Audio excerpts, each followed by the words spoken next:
Welcome to the ChangeMakers Podcast, produced by cityCURRENT and brought to you by Lipscomb and Pitts Insurance and DataFacts. This show shares personal stories and insight from those who are giving back and making a difference so we can learn and do the same. We cover life lessons, business advice, passion, and purpose. Now here's our host, the CEO of cityCURRENT, Jeremy Park.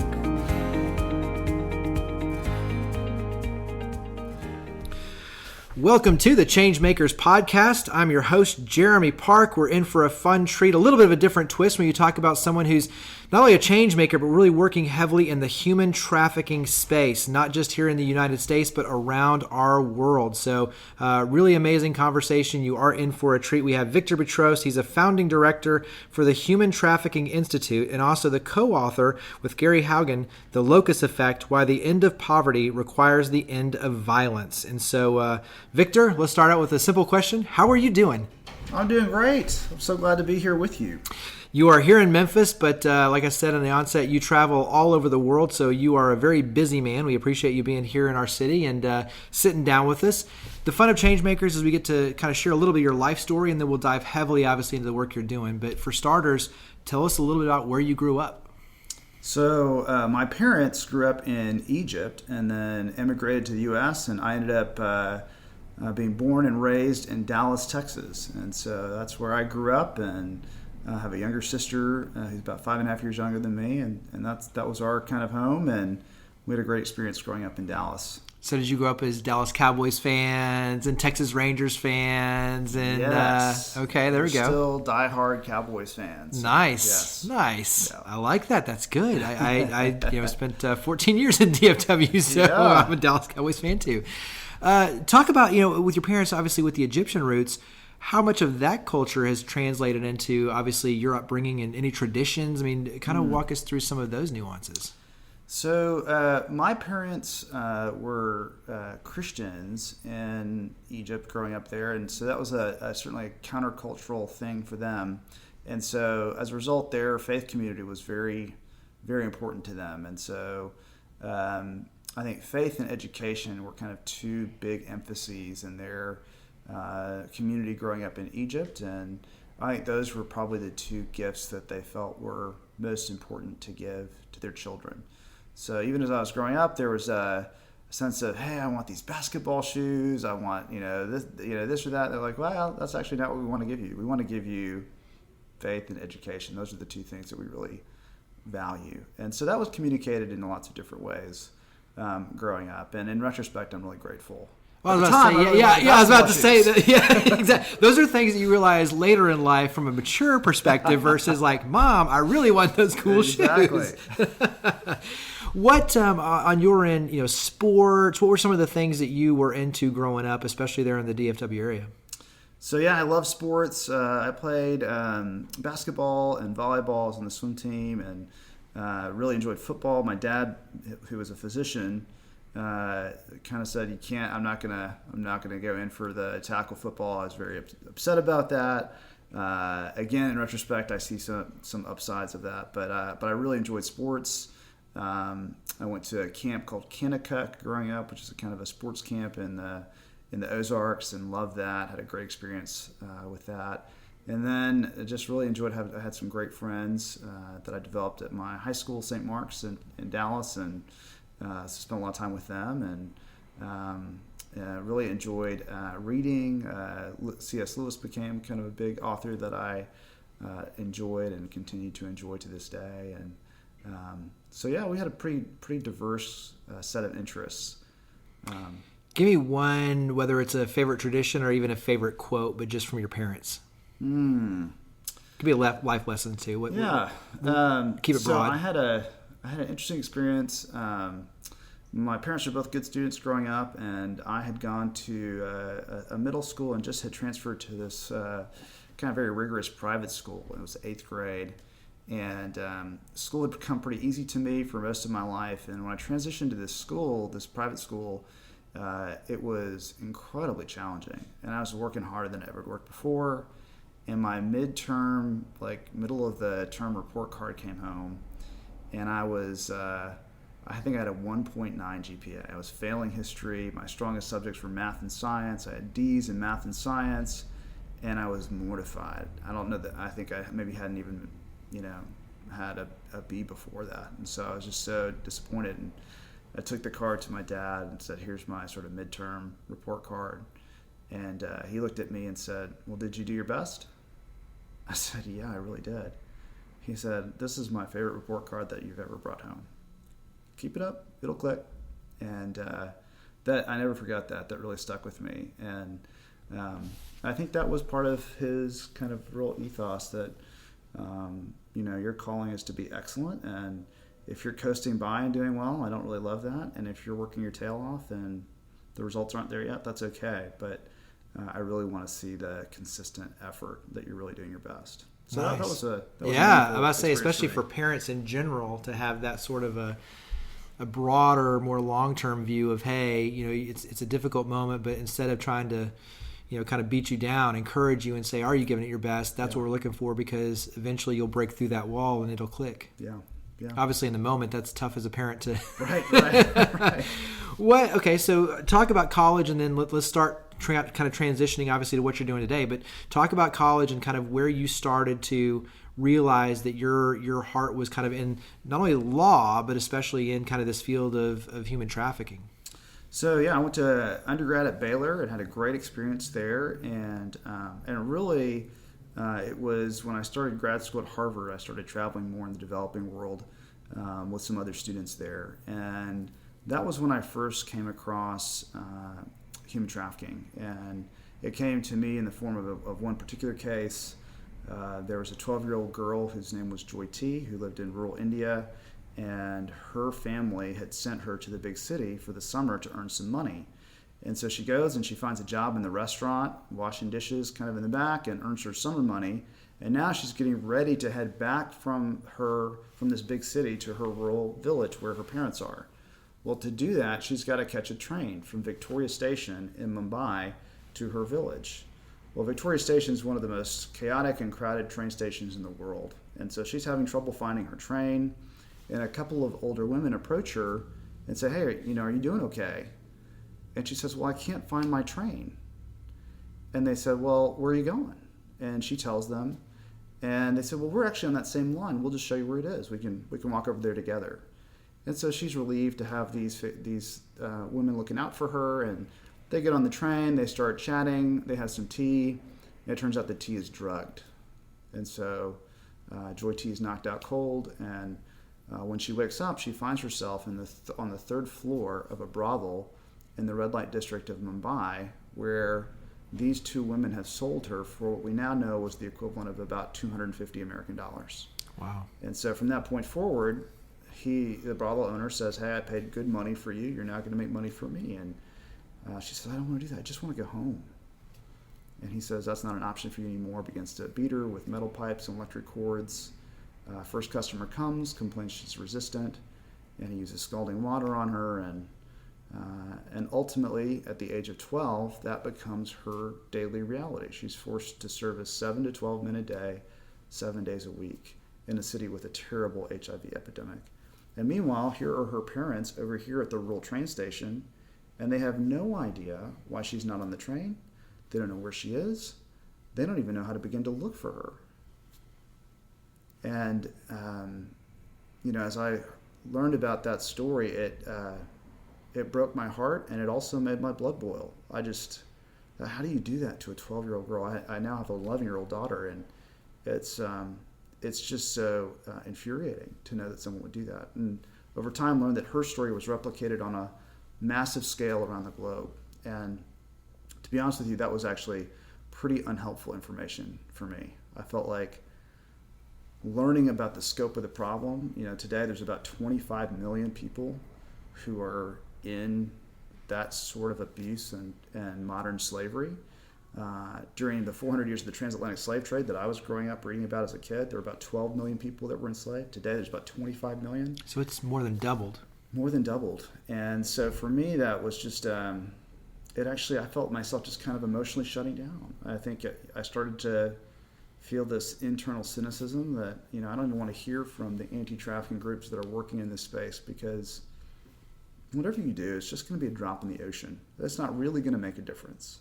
And it's it's hard to put your heart out there if you feel it's kind of like I think because we're created in such a way that we have compassion, we instinctively draw near to those who are in pain for the purpose of helping them out of that pain.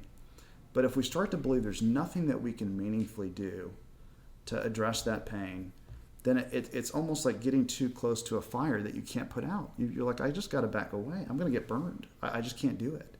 And I felt like that with trafficking. I can't afford to put my heart out there. If I get too close, I'm going to get burned because I don't really believe that there's anything we can do that will make a tangible difference on a large scale. And that was obviously then and not now, based especially on what you're doing. That's right. And I did have this sort of sense that this is kind of what I was supposed to do, and it did change the course of my life. I was in a graduate program at Oxford, and I left that program early to go to law school, really for the purpose of being equipped with the skills and gifts that I would need to be effective in this space. And then was in the private sector for about 5 years, and in 2007 transitioned to DC to join the Justice Department, which was just creating its first ever human trafficking prosecution unit. This was the first group of federal prosecutors that would have national enforcement authority, work all over the U.S., and focus exclusively on human trafficking cases. And so got to spend almost a decade at the Justice Department working human trafficking cases, and really felt like I got to have a front row seat to what trafficking looks like on the ground floor. And that was a very eye-opening experience for us.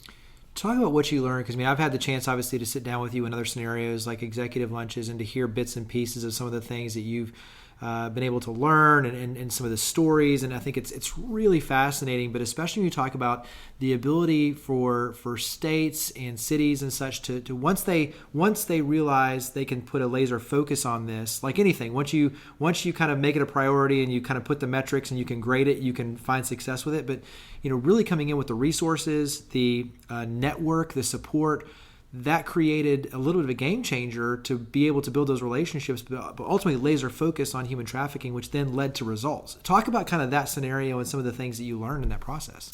Yeah, as we started looking at the problem on a global scale, what we discovered is that trafficking is blowing up. It's now the fastest growing crime on the globe, faster than gun trafficking, faster than drug trafficking.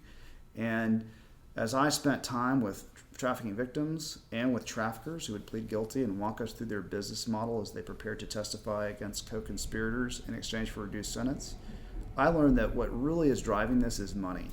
Traffickers are in it to make money. And for them, it's just a business decision. For them, they're thinking, I want to make money. Maybe I'll do that through commercial sex, which we call sex trafficking. Maybe I'll do that through some other industry, a hotel, a restaurant, a brick kiln. But either way, I need laborers to help me do it. And I'm either going to use voluntary laborers, that is those who I pay some kind of competitive wage to and who are choosing to work for me because I'm paying them a wage and keeping them happy, or I could use force and violence and actually coerce them to work for me and prevent them from leaving, like the brothel owner with Joy T. Mm-hmm. Well, it turns out if there's no real consequence for that, if you don't get in trouble for that, then all your labor costs magically get turned into profits. You're just going to make more money. And so what we find is this very predictable pattern, which is that this business of trafficking just explodes wherever the laws are not enforced. It doesn't matter if there's laws in the books. What matters is, are those laws enforced? But the flip side is that once traffickers learn that there's a specialized, say, law enforcement unit that could come in and actually seize their profits, and they could lose their money and their business and their family and their freedom and have to go to jail, then all of a sudden it's too risky to use force and violence. I'd rather pay a few extra dollars to voluntary laborers than risk losing everything. And so with even a modest amount of enforcement, you start to see these big drops in the prevalence of trafficking. So that was the game changer for me, was realizing, wow, many of these traffickers are only willing to engage in the crime if they know there's no chance they get in trouble for it. And if we bring even a little bit of enforcement, traffickers are going to bail. It's too risky. And back to your point about the fire, now you can shut down a system versus having to go individual by individual by individual necessarily. That's right. So we find that even once you start having a little bit of enforcement, you start getting all these other traffickers that are never in the criminal justice system who go, wow, my business model doesn't work anymore. It's too risky to engage in forced labor. So I'm going to shift to voluntary laborers or shift to industries rather than risk everything. And that was the game changer for me, because it's rare to see that kind of leveraged impact. particularly in the developing world or in the philanthropic context, because my mom, who's an ophthalmologist, she'll go and she'll do these trips overseas where she'll do cataract surgery on people who haven't been able to see for years. Well, if you have 5,000 patients that need cataract surgery, you've got to do 5,000 surgeries. But here you might have one trafficker who's exploiting, say, 10 victims a year over a period of 10 years. That one trafficker might be responsible for 100 victims over a 10-year period. If you have 100 of those traffickers, that's 10,000 victims that are going to be exploited over that 10-year period. Let's say in year one, we just prosecute 10 of those guys. And another 40 bail because they just think it's too risky. Right. Well, now over the next 10 years, you're going to have 5,000 victims that are freed or never have to experience that trauma in the first place, stemming from just those initial 10 convictions. So that was exciting to me too, is that we don't have to get all the traffickers. That felt overwhelming. But we actually use this word decimate, which literally means to cut by 1/10. If we get a tenth of the traffickers, we start to see this sort of large drop in the prevalence of trafficking. And to me, that was the game changer. I felt like when I was feeling like I got to back away, what I really needed was tangible hope. Not just that somehow things will be righted in the end, but A is doable, B is doable, C is doable, and it results in significant drops in the prevalence of trafficking. And we've now seen a successfully piloted model that will do just that. And we're now scaling that and bringing that to countries around the world. Yeah, and dive in deeper on that, because I think when you look at what you're bringing to these other countries, obviously you're bringing best practices, laser focus, the metrics and accountability, how to go about fighting, how to even go about building the cases to combat it. So share some of those pieces of just when you're walking into a country, how this process unfolds. Well, interestingly, it actually really began here in the U.S. When I was a federal prosecutor, the folks in the Human Trafficking Prosecution Unit would travel around the country, and we would meet these federal agents and prosecutors who seemed to think a trafficking case would be a really compelling thing to work on, and yet we saw very few cases happening. And we try to figure out, okay, what's the disconnect? We've got good laws in the books, you've got smart, motivated people. Why are we not seeing more cases? And what we found is that trafficking enforcement is actually just a very specialized area of law enforcement and prosecution. You can't do a trafficking case the same way you do a gun case or a bank robbery case. It just doesn't work. Well, that's not that unusual. Ordinarily, if you have a specialized area of enforcement, you build a specialized unit. So we've all heard about narcotics units or homicide units or organized crime units, right, to focus on specialized areas of crime. Well, what happens, a lot of times the way that those units actually get developed is very informal and organic. It might be as simple as I walk down the hall and say, hey, Jeremy, you're our expert in organized crime. Can I shadow you for a few cases? And you say, sure, I'm asking you a bazillion questions. Before you know it, we're kind of splitting responsibilities. And now all of a sudden, I've got the hang of it, and we've got a little unit that actually knows how to do this. Well, what happens when in the FBI offices and federal prosecutors' offices around the country, there just is no one down the hall who's ever done this before? Well, people don't even know how to get started. And no one wants to mess up a case like this, particularly when you've got victims who've been through so much trauma. And so they just weren't happening. So we try to figure out how do we solve that problem. So while I was at the Justice Department, we helped create this pilot that was really helped engineered by the head of the Human Trafficking Prosecution Unit at the time. And what we did is we invited the 94 federal districts to compete for 6 slots that would participate in the pilot. And in each of those 6 pilot districts, we would go in and basically do 3 things. First, we just assign people to be part of a new specialized human trafficking unit. So here's our team, here's our federal prosecutors, here's our federal agents. We're now going to focus on human trafficking. And then secondly, we would take those teams and put them through kind of a mini law enforcement academy where we'd walk them through, okay, here are the strategies that we've seen be effective at each stage of the process, from identifying the case to doing the investigation all the way through trial. And then the third thing we do is when they would go back to their home district, we'd pair them up with a member of our national unit, and we just kind of roll up our sleeves and start working cases together. And of course, all kinds of problems would come up in individual cases that you had never talked about in the classroom. Right. But now you at least had someone with you who could help you solve those complications and move your cases forward. So we pulled the numbers 2 years into this pilot, and what we discovered is that those 6 pilot districts had just hit it out of the park. They had produced more convictions than the other 88 federal districts combined. Wow. So meaning literally more than half the convictions in the entire country came out of those 6 little pilot districts. there's a 114% increase in the number of trafficking defendants charged in the pilot districts compared with 12% in the rest of the world. So we're going, okay, this is working. And honestly, it's not rocket science. This is just how you build specialized skills in any category. It always involves sort of figuring out what's the core knowledge that I need, and then I need to have an extended period of time where I'm basically getting to practice with someone who's done it before. So like my parents who were doctors, the same thing. They'd go to med school and get the core knowledge they needed. But right, nobody goes under the knife after the end of med school. You have this whole process of residency where all you're doing is basically, like an apprenticeship. You're apprenticing learning. That's under right. a senior surgeon until Right. you can do it on your own. We're just applying that same model to human trafficking enforcement. So that model that we helped successfully pilot is now spreading in the U.S. But where it's not spreading was in the developing world, where trafficking was blowing up and where 93% of the world's victims reside.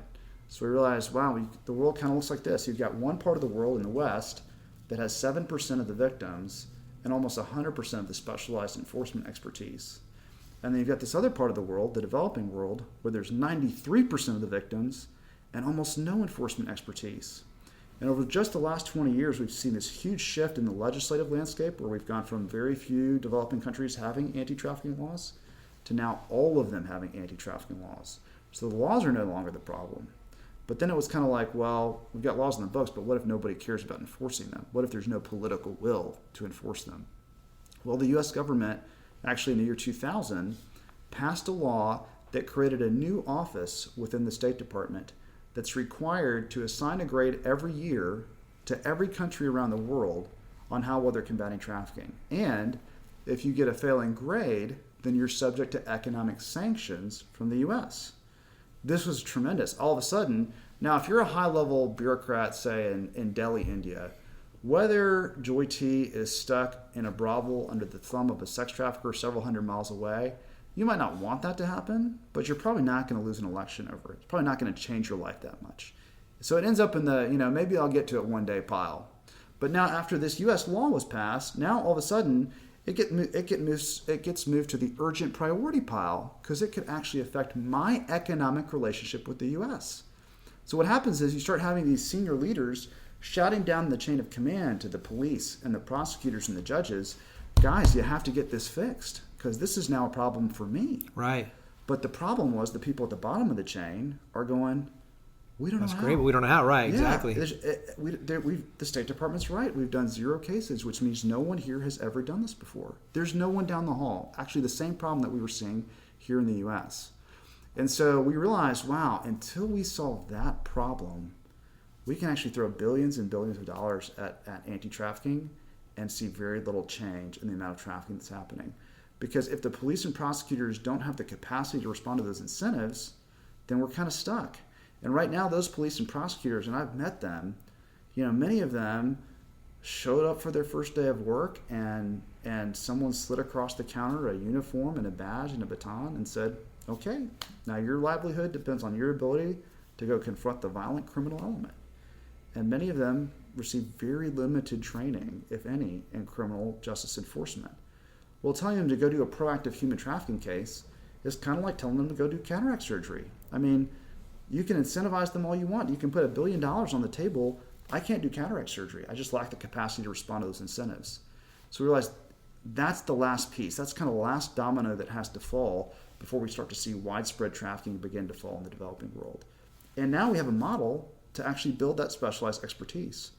So ultimately, we left the Justice Department to launch the Human Trafficking Institute really to solve that problem, to take the successfully piloted model that we had helped participate in at the Justice Department, to developing countries that were serious about measurably decimating trafficking, even if it was for purely economic reasons, that's fine, I don't really care why, but lacked access to the model and the expertise to do it.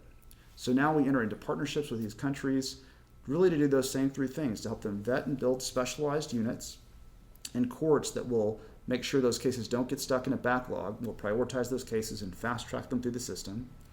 And then we take those teams and we put them through our Global Human Trafficking Academy. We walk them through the core strategies and skills that we've seen to help them be effective at each stage of the process. We just completed that this past October. Then, when they go back home to their home country, we hire former agents, former prosecutors who've done these cases before, who move to that partner country and start working every day in the same office with those specialized units, helping them build their skills, solve case-related challenges, and ultimately create that kind of accountability and transparency that eliminates corruption risk for that unit. So that we don't have to fix the entire criminal justice system. All we actually really need is this one little unit to start pushing cases all the way through the criminal justice pipeline, from police to prosecution to conviction, and create that little bit of enforcement risk that starts to produce big drops in the prevalence of trafficking. And they can become sustainable on their own end too, because then once you train them, you teach them how to fish, now they can kind of create the apprenticeship and create more opportunities for themselves, and then your team can go to the next country, the next country, the next country, and now you've got sustainability. Exactly right. So in some ways, the core job of these embedded mentors is to help identify, okay, who are the members of this unit who are so hitting it out of the park in terms of leadership and performance and integrity that they can, over time, eventually become the embedded mentors for this unit or the next unit. And then, as you say, you end up getting these nodes of self-sustaining enforcement capacity. And then when they can hit their performance benchmarks and handle normal attrition, that partner country is fully funding its own self-sustaining units. So you get all the ongoing benefit of victims being spared and protected from this crime with no additional philanthropic investment. And then with the same philanthropic investment, we can then spread the model to the next country. And then it's just a matter of, well, how many country slots can we fund at once? I think there's so many layers that are really fascinating. I mean, obviously the impact you're having is phenomenal, and that in and of itself, I think, is top priority, really making a difference and saving lives. Two is, I think, though, when you look at it from lessons that were learned here in the States, and now the global impact is phenomenal. When you look at just something that we learned here in the United States that we could take and really be a global benefit, I think that's an important piece of this as well. And I also think just the systematic process, because I think many people, and to your point even early on, education, poverty, crime, these things can seem like the big consuming fire that are so big, the Great Wall of China, where one person, how do I ever make a difference? And so to your point, it can be extremely intimidating. But realizing and stepping back and saying, wait a second, there are some things that we can do from a process standpoint that can actually have some very large benefits. But it takes strategy. It takes you also diving in and getting your hands dirty and relying on others and the input to really kind of figure out, okay, how do I really create systematic change? But then once you do, then you're all in, because then you can actually see the fruits of your labor. And it's like, now it's not just impacting one or two lives, it's impacting a system where you're creating real change. And then that becomes contagious way beyond your wildest dreams, because you're actually seeing big results that you wanted in the first part that was originally keeping you away. So now you're all in. So I just think that there's so many layers to what you're doing that, to me, throughout the years makes it fascinating, especially for listeners who think that many things can seem intimidating and don't know how to jump in, and yet they can jump in and make a big difference. Two is the things that they're learning here, even if it's within their neighborhood, can have a ripple effect and transform a state, a city, a nation, a world. I think that's a cool piece of this as well. Yeah, we talk about that kind of as a team. That I think I used to think that the front lines of the battle against human trafficking was actually led by my friends in the FBI, my FBI agents who would go in and actually do the raid and get the victims out. But I really don't think that anymore. I actually think the front lines of the battle against modern slavery is waged on the battleground of tangible hope. I think as long as people feel, as I did, a number of years ago, that there's just nothing that can really be done, that this is just such a big problem, it's so complicated that whatever we do will be a drop in the ocean, we just won't see any progress, because we've all got to we got to change the channel. We got to back away. It's too much. And so we talk about this as a team, that actually one of our core jobs is stewarding tangible hope, that we've actually now have the answer to the questions I was asking 20 years ago of, can we actually measurably decimate trafficking?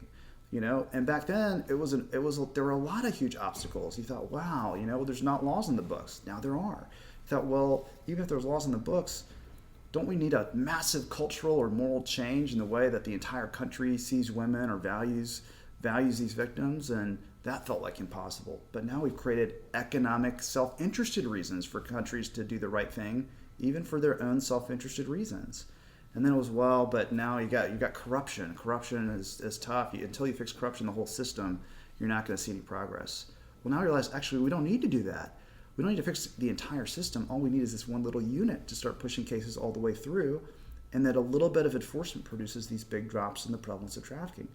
And to me, that, pushing through those massive, overwhelming obstacles and seeing, there is tangible hope, and we've seen this model work, and now we're just scaling it.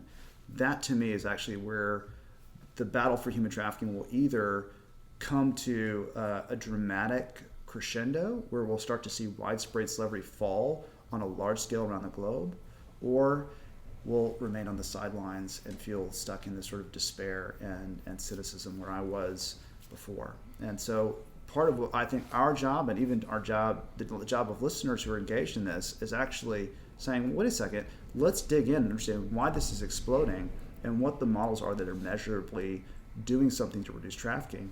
And that's where I've seen just this incredible excitement come on. You see people who have gone, wait a second, we're going to have a dinner about human trafficking. Isn't that kind of dark? And by the end, the hosts are trying to kick them out. They're like, I got to go to bed. It's midnight. Because people are just, once they find that there is hope. That there's hope. Right, absolutely. It changes things. Because, otherwise you're stuck in this terrible place where part of your heart is saying, we've got to get Joy T out. This is so wrong. We've got to stop this. And the other part of your heart is saying, I don't really think we can do anything. It's just going to be a drop in the ocean. And that's just that terrible, heart-rending experience of being pulled from both sides is just so painful. And to have that resolved by saying, no, there's tangible hope that we can actually make a difference is a game changer. Thank you for listening to our ChangeMakers podcast. CityCURRENT is a catalyst of over 100 partners joining forces and funds to power the good through free events, positive media, and philanthropy. If you like our efforts and are looking to power the good with us, follow us on social media at cityCURRENT and check out our website at citycurrent.com. Please subscribe, rate, and review our podcast wherever you listen. And if you know a changemaker, please reach out to us and let us know so we can consider them for a future show. The ChangeMakers podcast is brought to you by DataFacts. DataFacts is a national provider of trusted background screening products such as criminal searches, drug screening, employment and education verifications, and post-hire monitoring to employers of all sizes. DataFacts is one of the few background screeners that holds the stringent National Association of Professional Background Screeners accreditation. They're certified by the WBENC as a 100% women-owned business, and in 2018 were ranked by HRO Today's Baker's Dozen Customer Satisfaction Ratings as one of the top background screeners in the nation. Visit datafacts.com to learn more and make sure to mention the ChangeMakers podcast. And now back to the show. That's why I love this podcast. I love all the media that we have a chance to share these positives, because to your point, it really is about hope. When you realize that all of these things you can kind of stick your head in the sand and pretend it all goes away, and then you become apathetic and hopeless. But yet when you realize, no, wait a second, one person can make a difference, two people can make a difference. When you start bringing people together and there's hope, amazing things can happen. And the other cool thing too is the information sharing piece of this. I think when you look at St. Jude, which freely shares its research and how that's completely changed the way that children are treated with their pediatric cancer, this is very similar in the sense that you're sharing this information saying, we are trying to create change. It doesn't do us any good if we hold it to ourselves versus, no, let's create these apprenticeships. Let's share this information. Let's do anything and everything in our power to share what's working in one place with another so that we can shut down these systems. And I think the information sharing and that kind of free resource of just wanting to be a catalyst is another piece of this that I think sometimes gets overlooked, is your ability, instead of keeping it close to vest, really pushing it out, and the energy with that in a good way to everyone freely is important. Now, I think that's one of the reasons why having a real emphasis on data and research has been built into the DNA of the Human Trafficking Institute from day one.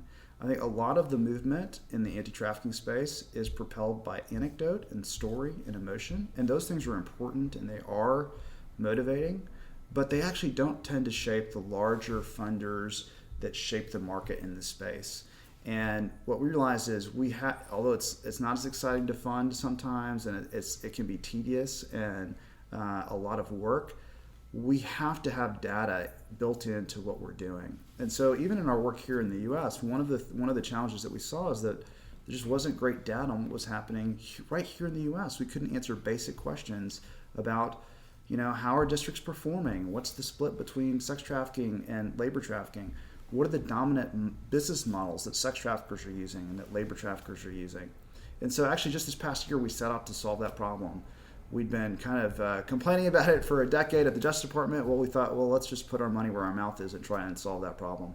So this past spring, we released the first ever federal human trafficking report. This was the first look at every single federal case over a specific period of time, and where we could finally break down a comprehensive look at, okay, here's the highest performing districts in the country, here's the lowest. Here's the trends that we see in terms of the business models in sex trafficking versus labor trafficking, and we're going to do this over time. And so the lowest performing districts, I think just by knowing the existence of this report, start to go, wait a second, we don't want to be on this same spot in the list next year. Let's get moving. Let's actually try and produce some more cases this year.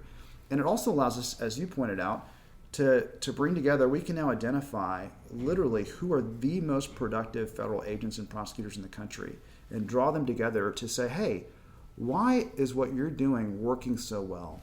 Have you developed some innovative investigative strategies or prosecution strategies that we ought to be pressing out to the rest of the districts in the U.S. or even to our partner countries in other parts of the world, right, so that we can actually take advantage of the learnings and the success that you're producing?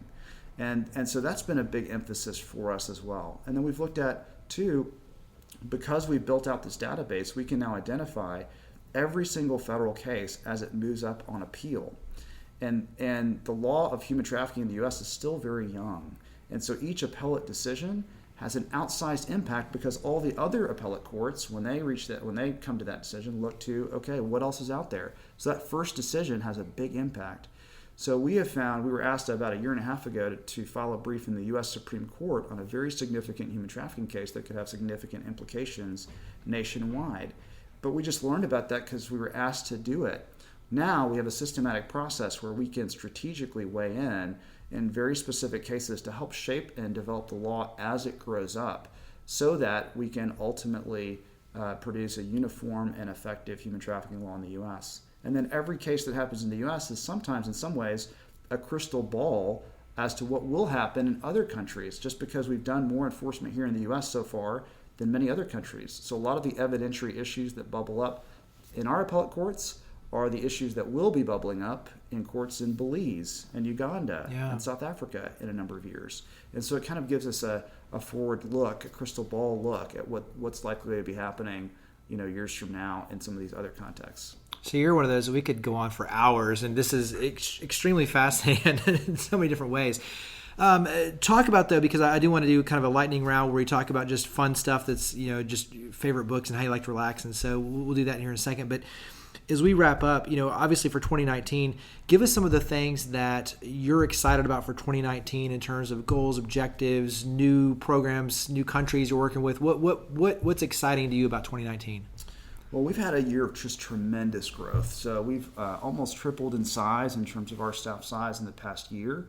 So we've got a lot of new folks, a lot of some great senior people that came on board. We have the former head of Homeland Security's Victim Services Unit, who led their work agency-wide, who's now on board as our Director of Victim Services.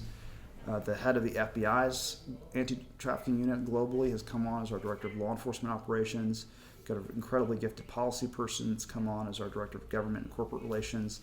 So we've had some great senior people and some junior people come on. Our team has grown a lot, and so we're now in this unique position to really scale up our in-country teams in our two partner countries, Uganda and Belize, right now. So just this year, both Uganda and Belize committed to form these brand new specialized units, and they're now starting to work some cases. And so we'd love to hire these embedded mentors that are going to go in and work with them and help move their cases forward. So that's a big deal for us, and we want to measure that from start to finish.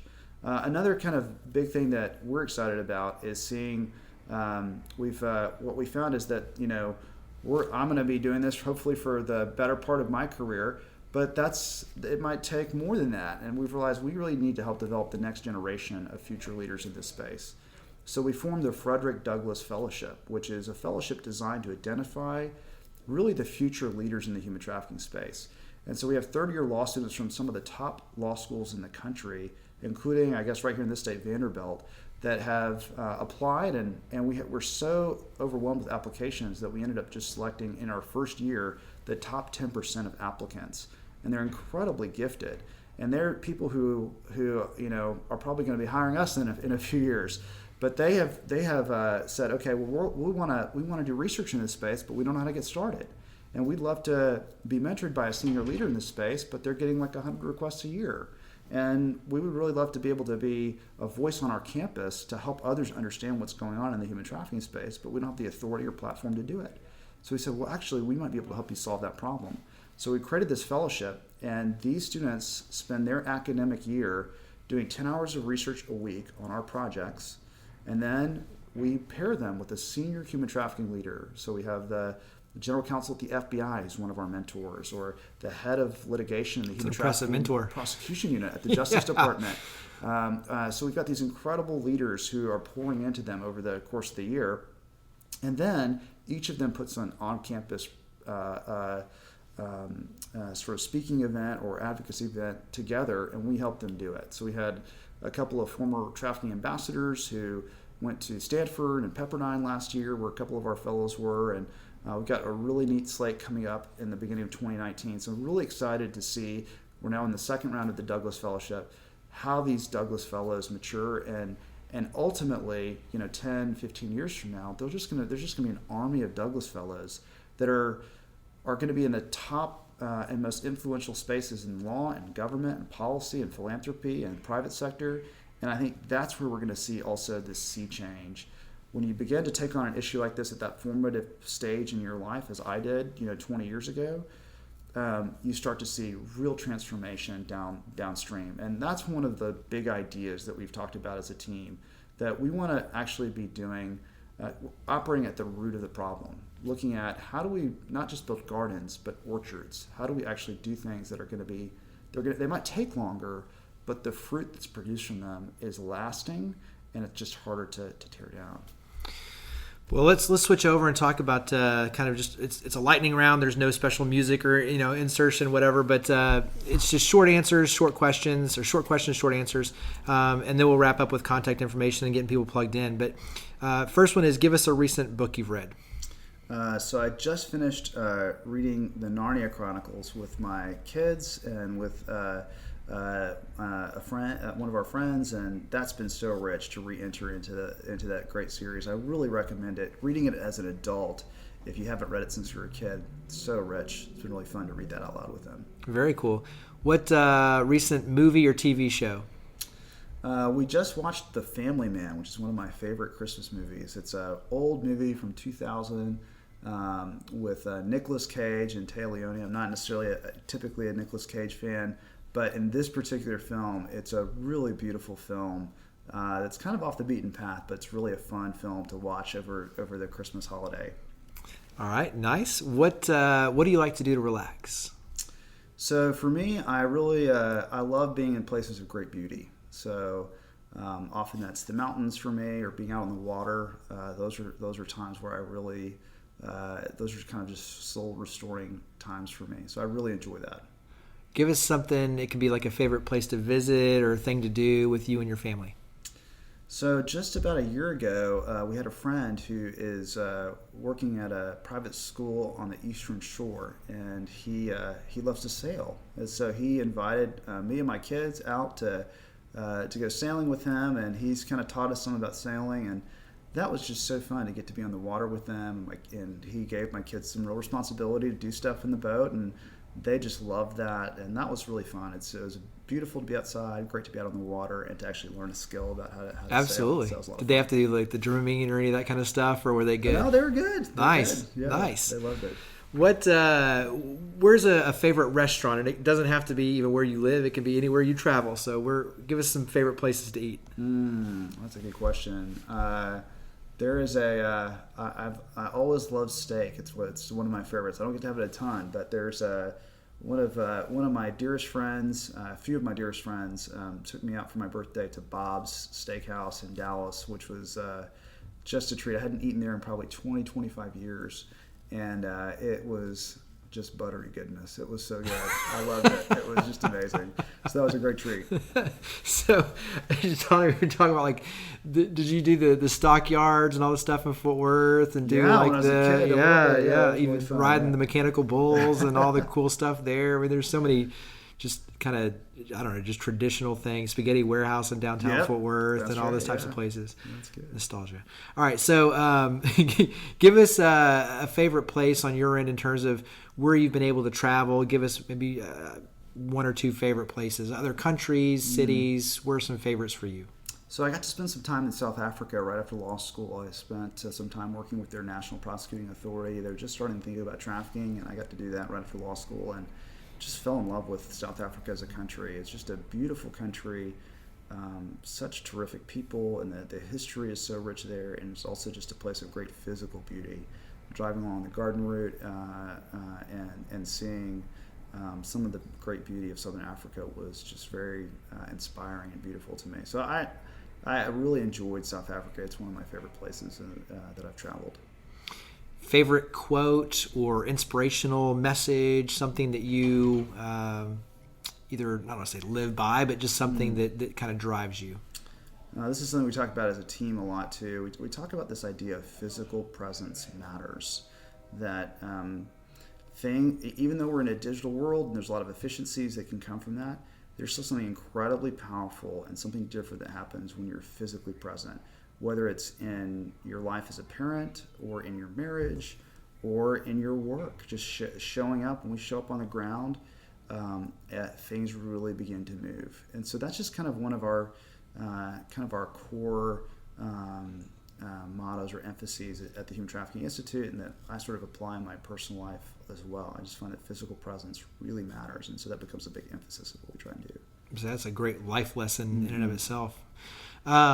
What do you hope, and I know this is you're something that you're working on every single day, but what do you hope your legacy is with your family and them seeing you and how much you're pouring in and the difference you're making, but really just in general, what do you hope your legacy is, especially within the space of the human trafficking work that you're doing?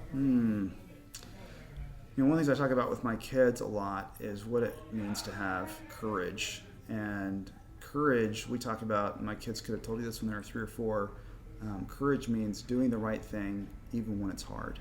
And that's my prayer for them, is that they will become a young man and a young woman of courage, and that they will be aware of those who are hurting or being left out or who are being picked on, and that they will have the courage to stand up for them and intervene for them.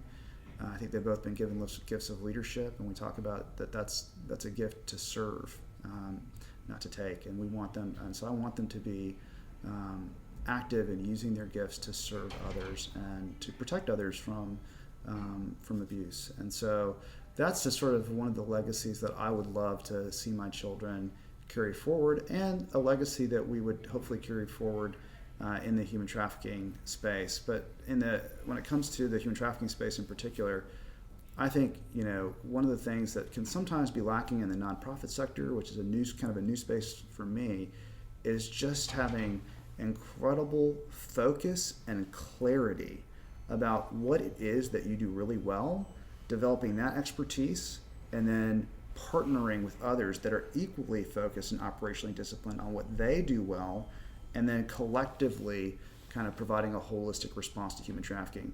I find there are many organizations that purport to be or aspire to be holistic, and I think that can sometimes be a euphemism for being unfocused. And what we want to do is be focused with incredible rigor on, this is the one thing that we do really, really well. We know how to build these units. We know how to stop traffickers. We're not the best experts in aftercare. We're not the best at doing awareness campaigns. But we want to focus on this and then partner with others that are equally operationally disciplined and focused on doing what they do well and have developed the expertise to do that really well. Nice. Well, the last question is always the easiest is just website, social media, your email, phone number. How should we get in touch? Especially when it comes to the work you do, obviously financial contributions to underwrite your efforts, extremely important. The knowledge and research and awareness is a huge piece of this as well. So maybe do that. Tell listeners, 1, how we can help, and then 2, obviously where we can go to access that information and to be able to engage to help. Yeah. I think one of the ways to help most, or one of our biggest needs, is sort of especially in this first round, the financing to go out and scale this up and make sure that we don't lose speed. It's sort of like in the for-profit sector, speed really matters. Being able to get your product to market quickly and produce results quickly really matters. The same is true in this space. We want to produce the data, but we want to really be able to not have our operational progress hampered by just a lack of funding. And what we found is that it is more expensive on the front end to build a self-sustaining human trafficking unit than to say build a shelter. But as we look at the pricing over time, it's that initial capital investment spares so many people from trafficking down the line that you end up with massive philanthropic savings on the back end, to say nothing of the lives spared from that trauma. So that's probably one of our biggest needs, and we do have actually a really generous family who is inviting others to participate in partnering with us by offering a $500,000 matching grant. And so that's a really neat opportunity to double your impact. And so that would be like sort of a big need. I think another big need is to actually understand and share the tangible hope around this, because that's what keeps people on the sidelines. And when people see the tangible hope, you don't have to work to be engaged because you're already excited about it. And we have created a website for the Institute. It's traffickinginstitute.org. So it's traffickinginstitute.org is our website. And then there's a separate website that we've created just as a gift, in a sense, to the rest of the world, where we're trying to create kind of the premier global hub for human trafficking resources, information, and data. And it's called traffickingmatters.com. And so there you'll find these sort of great one-page updates on here's the latest case that's happening, here's the cast of characters, here's the drama in the case, here's the issue at stake. And in one page you can kind of get a snapshot of, okay, this is what's actually happening. We've got all the sort of major reports, all the major research. They're all, instead of having to go to find 12 different websites where the reports are buried, we've actually just collected all of those and put them in one place. And so that's a great hub for getting more information about what's happening. And then we'd invite you to think about the opportunity to get regular updates on our progress. I think that's a way to kind of really be engaged. Because trafficking is a hidden crime, it's very easy to hear a podcast like this and think, wow, that's really compelling. And I could just very easily just never think about it again for a couple of years, not because of any ill intent, but just because life gets busy and I don't see it. There's not a visible reminder of it. So getting sort of a regular update by email is just a healthy discipline to say, hey, I'm not going to push this off my radar. I'm actually going to engage the tangible hope, and I might need a little gentle reminder to think about that. And this is a nice way for me to kind of continue to be engaged and to continue to experience that tangible hope of being a part of making a difference in this space. Nice. Well, see, I told you, listeners, you were in for a treat. So much knowledge. Victor, I greatly appreciate all you're doing and appreciate you coming on the podcast and sharing. So thank you very much. It's been a pleasure to be with you. Thank you. Thank you for listening to the ChangeMakers podcast, produced by cityCURRENT and brought to you by Lipscomb & Pitts Insurance and DataFacts. To learn more about our guests and to share your stories of others leading by example, visit us online at citycurrent.com and follow us on social media using @citycurrent. Please make sure to subscribe, rate, and review our podcast wherever you listen. Now, think big, start small, and act now. Be a change maker.